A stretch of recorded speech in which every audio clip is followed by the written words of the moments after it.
Bonsoir et bienvenue sur Africa 24 dans cette nouvelle édition de l'Africa Tonight. Voici les titres de l'actualité. Le Rwanda une nouvelle fois accusé par le président de la République démocratique du Congo, Félix Tshisekedi, d'agression militaire directe et de soutien présumé à la rébellion armée du M23. Des accusations cette fois formulées à l'occasion de la 77e Assemblée générale des Nations unies. Dans un contexte de tensions politiques et économiques au Sénégal, la nouvelle équipe gouvernementale avec à sa tête Amadou Ba est attendue sur plusieurs fronts avec en priorité la question du pouvoir d'achat et de l'emploi. L'État bissau-guinéen face au défi du développement de l'agriculture, le gouvernement se dit engagé sur la question, notamment en matière de revalorisation de l'investissement alloué au secteur en quête de diversification. À l'ONU, le président de la République démocratique du Congo, Félix Tshisekedi, a ce mardi, à l'occasion de la 77e Assemblée générale des Nations unies, une nouvelle fois accusé le Rwanda d'agression armée dans l'est de la RDC où les groupes rebelles continuent de semer le chaos. Le chef de l'État congolais pointe un soutien massif de Kigali à la rébellion du M23, l'un des plus actifs dans cette partie du pays. Dans un discours de 40 minutes, Félix Tshisekedi a fustigé ce soutien présumé du Rwanda. Joël Balo. Selon le Bureau de coordination des affaires humanitaires de l'ONU, près de 210 000 personnes ont besoin d'aide humanitaire dans l'est de la République démocratique du Congo. Une aide qui résulte des multiples attaques des rebelles du mouvement du 23 mars M23 qui, en dépit des efforts internes de la présence militaire de l'ONU, n'ont fait que s'accentuer. Présent au débat général de la 77e Assemblée générale de l'ONU le 20 septembre 2022, le président Félix Tshisekedi a appelé l'organisation à rendre effectif le retrait immédiat du M23 des localités occupées. Le M23, avec le soutien de l'armée rwandaise, a même abattu un hélicoptère de la MONUSCO et tué 8 casques bleus, commettant ainsi un crime de guerre. Je dénonce, en ce lieu emblématique de la vie internationale, cette énième agression dont mon pays est victime de la part de son voisin le Rwanda, sous couvert d'un groupe terroriste dénommé le M23. Partisan d'une philosophie de réconciliation avec ses voisins, le président Tshisekedi a dit n'avoir ménagé aucun effort pour rassurer les pays limitrophes et restaurer la confiance. Cependant, il déplore le soutien massif du Rwanda au M23. Il est nécessaire de voir ceci. 1. Rendre effectif le retrait immédiat du M23 des localités occupées, le retour des déplacés congolais de ces localités à leur domicile et la cessation sans condition du soutien de l'armée rwandaise à ce groupe terroriste. Selon le secrétaire général des Nations Unies, Antonio Guterres, la mission de l'ONU en République démocratique du Congo est incapable de battre le M23. Aussi, l'ONU mise sur un dialogue régional pour mettre fin au conflit dans l'est de la République démocratique du Congo. Rappelons que le gouvernement congolais n'est pas prêt à un dialogue avec le M23, car pour lui, la force du M23 résulte de l'appui militaire du Rwanda. Pour le moment, cette crise sécuritaire persiste et ce sont les populations qui en payent le loup tribut. Autre dossier brûlant présenté devant l'Assemblée générale de l'ONU, celui du Sahara. Devant les chefs d'État et de gouvernement, le Premier ministre marocain Aziz Akanouch a plaidé pour une solution politique et a dénoncé la crise humanitaire qui découle de ce conflit régional. Nathalie Mo. Les efforts du Maroc en vue d'une résolution pérenne du conflit au Sahara occidental, considéré comme le Sahara marocain par le royaume chérifien, ont été présentés par le Premier ministre Aziz Akanouch lors du débat général de la 77e Assemblée générale de l'ONU le 20 septembre 2022. Alors que le processus d'autonomie de la région sahraoui se poursuit sous l'égide de l'autorité marocaine, le chef du gouvernement salue l'implication des populations. La présence marocaine au Sahara occidental se traduit notamment par l'implémentation réussie du plan de développement impulsé par le roi Mohamed VI en 2015. Une solution politique pérenne au conflit régional existant au sujet du Sahara marocain. Ce différend devrait être réglé sur la base de l'initiative du Sahara marocain en tant que seul fondement pour le règlement tout en respectant la souveraineté et l'intégrité du royaume. Tous les habitants de ces régions participent pleinement à toutes les étapes de mise en œuvre de ce plan par le truchement de leurs représentants démocratiquement élus au sein du Conseil du Sahara marocain. En 46 ans, le conflit opposant le Maroc au Front Polisario depuis 1976 a conduit près de 200 000 personnes à se réfugier dans des camps près d'Alger, capitale algérienne, notamment celui de Tindouf. Le chef du gouvernement marocain a dénoncé la crise humanitaire résultant de ce conflit. Il a appelé l'Algérie à souscrire à l'appel du Conseil de sécurité de l'ONU de 2011 pour le recensement des réfugiés. Le Royaume du Maroc exprime une fois encore ses vives préoccupations au sujet de la situation humanitaire catastrophique et au sujet de l'absence de tout état de droit dans le camp de Tindouf. L'Algérie, en flagrante violation du droit international humanitaire, a renoncé à ses responsabilités au sujet de cette partie de son territoire. Le Premier ministre marocain Aziz Ahanouch a annoncé la reprise du processus des tables rondes aux fins de parvenir à une solution politique réaliste basée sur le compromis en respect des résolutions de l'ONU. Le Maroc demande à l'Algérie de faire son mea culpa dans le conflit irrédentiste au Sahara occidental comme préalable à la résolution de la crise. Le président de la Centrafrique, Faustin Archange Touadéra, s'est également exprimé ce mardi à l'ONU. Dans son discours, le chef de l'État a longuement défendu l'adoption en avril dernier du Bitcoin comme monnaie officielle, une monnaie qui, selon le dirigeant centrafricain, présente un potentiel énorme pour positionner une économie actuellement en grande difficulté. Roberto Bogbe. La République centrafricaine continue de consentir d'énormes sacrifices afin d'améliorer sa gestion économique et sa gouvernance. Assurance du président Faustin Archange Touadéra à la tribune des Nations Unies le 20 septembre. Son pays, toujours en attente du rétablissement du programme de facilité élargie de crédit suspendu par le FMI, éprouve d'énormes difficultés de trésorerie. Développement des infrastructures, accès au marché pour le financement des projets de développement.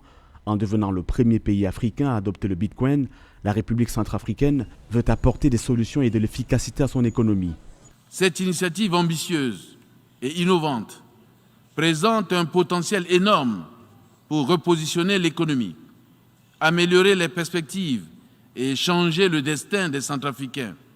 En cette époque où il faut s'ouvrir à de nouveaux horizons et à des solutions qui vont au-delà du conventionnel. Le rapport « Investir dans le capital humain pour préserver l'avenir » souligne que l'activité économique centrafricaine a ralenti en 2020 pour la 5e année consécutive. Frappée par la pandémie de Covid-19, la croissance du PIB réel a ralenti à 0,8%, son plus bas niveau au cours des 5 dernières années. Du côté de la demande, la consommation privée s'est contractée en 2020, reflétant une baisse des revenus des ménages. Des ménages chez qui l'adoption du Bitcoin est mitigée, tout comme les partenaires internationaux qui peinent à valider ce choix, ce qui, selon le président, n'enlève rien à l'efficacité de cet outil. Il est établi, Monsieur le Président, que la République centrafricaine contribue à la recherche des solutions porteuses de changement pour relever les défis interdépendants avec plus d'engagement et de conviction. À cet égard, plusieurs réformes et initiatives courageuses ont été entreprises avec l'appui des partenaires internationaux.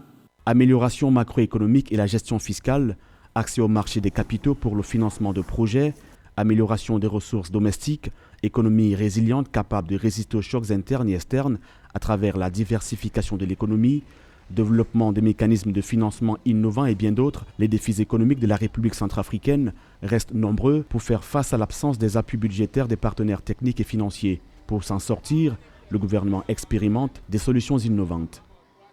Il a été remis en liberté provisoire depuis ce mardi soir, mais Guy Nzumban Dama demeure dans le viseur de la justice. Il est accusé de blanchiment de capitaux, de tentative de corruption et d'intelligence avec une puissance étrangère. Désormais assigné à résidence, Guy Nzumban Dama, ancien président de l'Assemblée nationale du Gabon, chef de file du parti d'opposition Les Démocrates, a été arrêté le 17 septembre lors d'un contrôle douanier alors qu'il revenait du Congo-Brazzaville. Dans ces affaires, les gens gendarmes gabonais indiquent y avoir trouvé plus d'1 milliard de francs CFA. Une enquête a été immédiatement ouverte au Gabon par le parquet. La justice sénégalaise a confirmé ce mercredi la condamnation de Barthélémy Dias à 2 ans de prison, dont 6 mois ferme. Le maire de Dakar était jugé en appel pour la mort d'un homme, Ndiaga Diouf, tué par balle en 2011 à la mairie de Mermoz Sacré-Cœur, dans un contexte marqué par des violences préélectorales.